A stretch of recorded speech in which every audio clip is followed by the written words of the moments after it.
In this video, I'm going to show you how to key in Photopea the clean and easy way using the color range tool. If you've ever wanted to remove a green screen or blue screen background without spending money on expensive software, this is a super useful skill to learn. It's fast, beginner friendly, and it gives you a much cleaner result than just deleting the background manually. And before we jump in, if this tutorial helps you out, make sure to hit like and subscribe for more simple Photopea tips and editing guides. Alright, let's get into it. The first thing you want to do is open your image in Photopea and make sure the layer you want to key is selected in the Layers panel on the right. This is important because if the wrong layer is selected, nothing will work the way you expect. Once your image is ready, go to the top menu and click Select, then choose Color Range. This is the tool that allows Photopea to detect and isolate a specific color in your image, which is exactly what you need for removing a solid background. When the color range window opens, your cursor will turn into an eyedropper. Now click directly on the green screen or blue screen area in your photo. Try to click on a part of the background that represents the main color you want to remove. If your background is uneven or has different lighting, don't worry, that's where the plus eyedropper comes in. Click the plus icon in the color range window, then sample the darker areas, lighter areas, or any shadow spots on the background. This helps Photopea include all the different shades of that screen color so your selection is more accurate.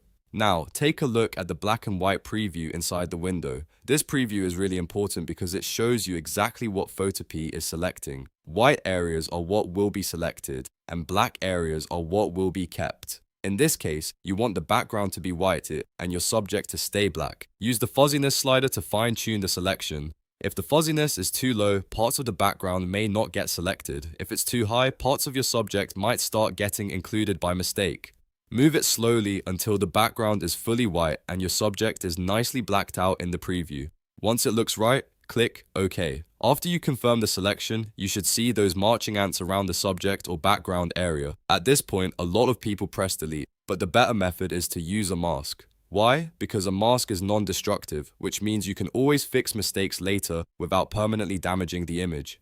To do that, go to Select and choose Inverse. This flips the selection so now your subject is selected instead of the background. Then go to the bottom of the Layers panel and click the Raster Mask icon, the one that looks like a rectangle with a circle inside. Photopea will instantly hide the background and leave your subject cut out cleanly. And that's really the easiest way to key in Photopea. You've now removed the greens or blue screen background using the color range tool, adjusted the selection with fuzziness, and applied a mask for a safer, cleaner result. This method works great for thumbnails, product shots, content creation, and any project where you need a transparent background or a subject cut out from the screen. If you want even cleaner edges, take your time with the background sampling and make sure you include every variation of the screen color before you apply the mask. That small extra step can make a huge difference in the final result. And if you found this helpful, don't forget to like the video, subscribe to the channel, and turn on notifications so you never miss the next Photopea tutorial. Thanks for watching, and I'll see you in the next one.